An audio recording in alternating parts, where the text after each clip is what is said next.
এই সময়টাতে ঘাস চুরি হয়ে যায়। সে হলো দেখতে মানুষের মতো, কিন্তু সে আসলে মানুষ না। এই সময়টা আমাদের কাছে ঘাস হলো স্বর্ণের মতো। আসসালামু আলাইকুম।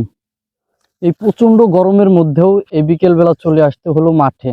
তার প্রধান কারণ হলো ঘাস কাটা নয়, যদিও আমার ঘাস প্রয়োজন, তবে আজকে এবং আগামীকাল সকালের জন্য যে ঘাসটা প্রয়োজন ছিল সেটা আমি ইতিমধ্যেই আমার বাড়িতে নিয়ে গেছি। কিন্তু এখন এই বিকেল বেলা আসার কারণটা হলো এই সময়টাতে ঘাস চুরি হয়ে যায়। এবং আপনারা যারা জানেন, আমরা যারা খামার করি, এই বৃষ্টির সিজনটা, এই সময়টা আমাদের কাছে ঘাস হলো স্বর্ণের মতো। মানে স্বর্ণের চাইতে কোনো অংশে কম না। একে তো অতিরিক্ত বৃষ্টির কারণে ঘাসের গোড়াগুলো পচে গেছে, আর দ্বিতীয়ত হলো এই সময়টাতে একদল মানুষ নামে এরা আমার কাছে এমন কোনো মানুষ নেই যে ঘাস চেয়ে পায় নাই। আমার কাছে একজন ঘাস চাইলে আমি তাকে এক বোঝা ঘাস দিয়ে দিতাম, কিন্তু তারপরেও এর মধ্যে থেকে ঘাস, এই ক্ষেতের মধ্যে থেকে বিভিন্ন সময় বিভিন্ন জায়গা থেকে বিকেল বেলা ঘাসগুলো চুরি করে নিয়ে যায়। এগুলো আসলে মানুষকে বলে বোঝানো সম্ভব না যে এই সময়টা আমাদের জন্য কি পরিমাণ সমস্যা, আমাদের কি সমস্যার মধ্যে দিয়ে যাইতে হয়। আমি নিজেই বাইরে থেকে ঘাস কুড়িয়ে আনার চেষ্টা করি, কারণ যেহেতু আমার এই ঘাস দিয়ে আমার গরুর মোটামুটি হচ্ছে না, তো বাইরে থেকে আমি কিছু ঘাস আনছি যাতে আমার গরুর পর্যাপ্ত ঘাস আমি দিতে পারি। আর একদল আছে যারা এই বিকেল বেলা আসে, এসে ক্ষেতের মধ্যে থেকে ঘাস কেটে নিয়ে যায়। এমনও মানুষ আছে আমাকে এসে বলছে যে আমাকে এক নালি ঘাস আমার কাছে বিক্রি করেন। আমি তাকে বলছি যে আমি ঘাস বিক্রি করব না, তবে আপনি এক বোঝায় যতগুলা ঘাস নিতে পারেন আপনি কেটে নিয়ে যান, বা আপনার যদি ইমার্জেন্সি কোনো সময় ঘাস লাগে আপনি আমার এখান থেকে এক বোঝা নিয়ে যান। যখন আমার অতিরিক্ত ঘাস ছিল, তখন এই বৃষ্টির সময় ঘাস আসলে কমে গেছে।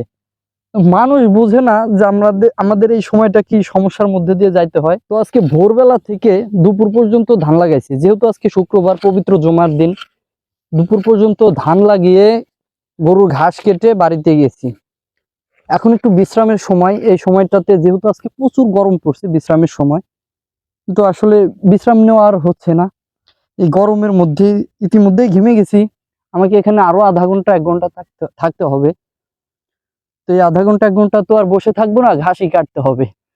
প্রচন্ড রোদ এখনো কমে নাই, যদিও আগের থেকে একটু কম, কিন্তু গরমটা কমে নাই। এমনিতেই গরুর খামার করা নিয়ে আমার এলাকার অনেকে আমার প্রতি ক্ষিপ্ত যে আমি একটা ইয়াং ছেলে, বা আমি 1.5 বছর প্রবাসেও ছিলাম, তো প্রবাস জীবন শেষ করে এখন মাঠে এসে গরু পালতেছি, ঘাস কাটছি। তো এটা অনেকেই টিটকারি করে, আবার ইদানিং নতুন নতুন ভিডিও করা শুরু করছি। তো তো নানা মানুষ নানা কথা বলে। পুরো 1 মাস মানে প্রচুর পরিশ্রম গেছে। পাট কাটা শেষ করে আবার সাথে সাথে ধান লাগাতে হয়, তো সবকিছু মিলিয়ে প্রচুর ব্যস্ত সময়।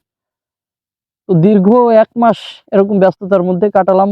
তা ভাবছিলাম যে আজকে একটু বিশ্রাম নেব, তো সেটা আর সম্ভব হলো না। কারণ এখান থেকে এক বোঝা ঘাস কেটে নিয়ে গেলে আমার অনেক লস হয়ে যাবে, কারণ এক বোঝা ঘাস নিয়ে গেলে আমার মোটামুটি 2 গরুর পেট ভরবে। তো ওটা একজন কেটে নিয়ে গেলে খুব কষ্ট পাবো। আর যে নিবে আসলে তো তার তো বিবেক নেই, সে হলো দেখতে মানুষের মতো, কিন্তু সে আসলে মানুষ না। সীমিত কিছু ঘাস কাটলাম, বসেই ছিলাম, তো টুকটুক করে কিছু ঘাস কাটলাম। মূল কাজ ছিল পাহারা দেওয়া, তো চারপাশে বসে থাকলাম, পাহারা দিলাম। অল্প কিছু ঘাস কাটা শেষ, প্রচুর ঘেমে গেছি।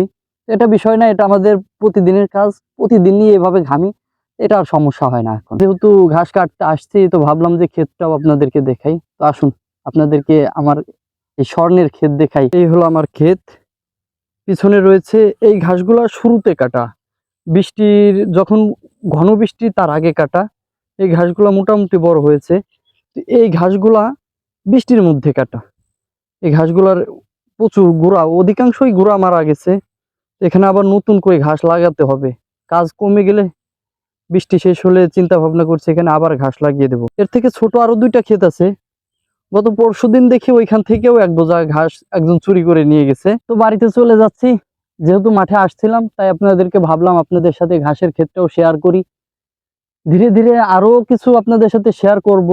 আসলে সময় হয়ে উঠছে না, প্রচুর পরিমাণে ব্যস্ত, এজন্য সময় হচ্ছে না। তো দেখি কৃষি কাজ করে, এতদিন তো অনেক কিছু ট্রাই করলাম, তো কৃষি কাজ করে দেখি কিছু করা যায় কিনা, বা লাইফে সেটেলড হওয়া যায় কিনা। যারা বলছে এখন যে, মানে অনেকেই আমাকে গালাগালি করছে, তার নাম বলার দরকার নেই। তো আমিও তাদের দেখিয়ে দিতে চাই যে আসলে সম্ভব কিনা।